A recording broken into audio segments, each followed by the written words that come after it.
ভানু বন্দ্যোপাধ্যায় একবার একটা হিন্দি ছবির শুটিং উপলক্ষে বম্বে গেছিলেন। উনি হোটেলেই ছিলেন।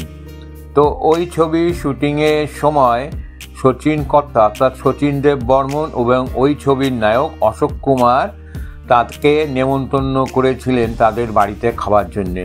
এই নিমন্ত্রণের কথাটা শুনে কিশোর কুমার ভানু বন্দ্যোপাধ্যায়কে বলেছিলেন, শচীন কর্তা এবং আমার দাদামণি মানে অশোক কুমার এরা দুজনেই কাউকে কখনো খাওয়ায় না, এরা ভীষণ কঞ্জুস। আপনাকে নেমন্তন্ন করেছেন, যান আপনি খেতে গেলে বুঝবেন মজা কীরকম। তো উনি দুদিন দুজনের বাড়িতে নেমন্তন্ন খেতে গেছিলেন। সে খেতে যে তার কি অভিজ্ঞতা হয়েছিল সেটা আপনাদের কাছে আজকে তুলে ধরব। ভিডিওটা আপনারা স্কিপ না করে একদম শেষ অবধি দেখতে থাকুন। নমস্কার, আমি তনুপ বলছি। আমি আজ আর একটা নতুন ভিডিও নিয়ে এসেছি। আমার চ্যানেলটা অবশ্য করে একটু সাবস্ক্রাইব করে দেবেন। ভানু বন্দ্যোপাধ্যায় রাত্রির 9টা নাগাদ পৌঁছালেন অশোক কুমারের বাড়িতে। সেখানে খানিকক্ষণ অশোক কুমারের বউ শোভাদির সাথে খানিকক্ষণ আড্ডা মারার পর কিশোর কুমার সেখানে এসে হাজির হলো। উনি দেখলেন কিশোর সমানে উসখুস করছে।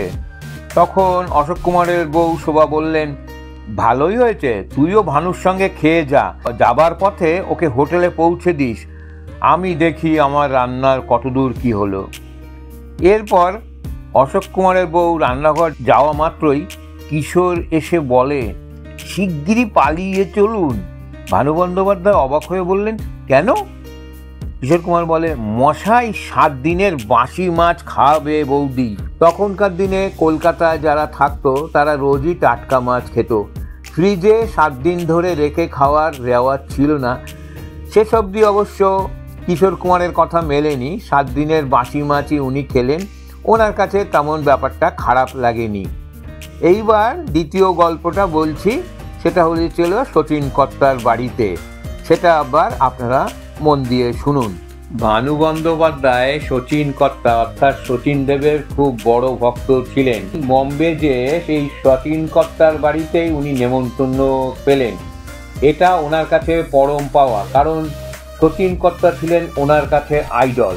যদিও ভানু কোনোদিন সঙ্গীত বুঝতেন না, ঘোরতর সঙ্গীত অজ্ঞ, কিন্তু এতটাই উনি শচীন কর্তার ভক্ত ছিলেন, কলকাতায় চাকরি পাওয়ার প্রথম মাসে মাইনে পেয়ে 4টে শচীন কর্তার রেকর্ড কিনে ফেললেন।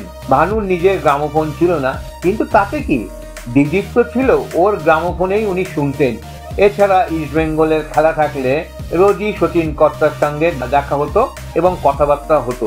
তদুপরি শচীন কর্তার বউ মানে মীরা দেব বর্মন ভানুদের ঢাকার জগন্নাথ কলেজের ক্লাসমেটও ছিল। তো যাই হোক, বম্বেতে শচীন কর্তার বান্দ্রার জেটের বাড়িতে গেলেন। অনেকক্ষণ আড্ডা হলো। তারপর খাওয়ার পর শচীন কর্তা বললেন, কি রকম খাইলা? ভানু বললেন, উপাদেয়, দারুণ। কর্তা শুনে বললেন, মুরগির মাংসটা কেমন খাইলা? ভানু বললেন, অপূর্ব, এমন আর খাই নাই। কর্তা বললেন, কে রাজ্যে জানো? ভানু অবাক হয়ে বলেন, কেন, মীরা বৌদি নিশ্চয়ই। ভানু জানতেন যে মীরা বৌদি ভালো রাঁধে। কর্তা বললেন, না, সকালে রফি আইসা রাইন্দা দিয়া গেছে। ভানু শুনে তো অবাক। রফি তখন ভারতবর্ষের সবচেয়ে নাম করা গায়ক। শচীন কর্তা বললেন, রফিরে কইলাম কলকাতা থিকা আমার অনেক দিনের বন্ধু গাইতে আইব। রফি শুইনা নিজেই রাইন্দা দিয়া গেল। নটরাজে একদিন শুটিং করছেন। কিশোর কুমার ভানুর কাছে এসে বললেন, আপনি তো মশাই অসাধ্য সাধন করেছেন। আমার দাদামণি আর এই শচীন কর্তা এরা কোনোদিন কাউরে খাইয়েছে বলে শোনা যায় না, আপনি তো সবাইরে হারিয়ে দিলেন। এই ভিডিওটা আপনারা শুনলেন, ভালো লাগলে লাইক শেয়ার করে দেবেন ও কেমন লাগলো একটু লিখে জানাবেন।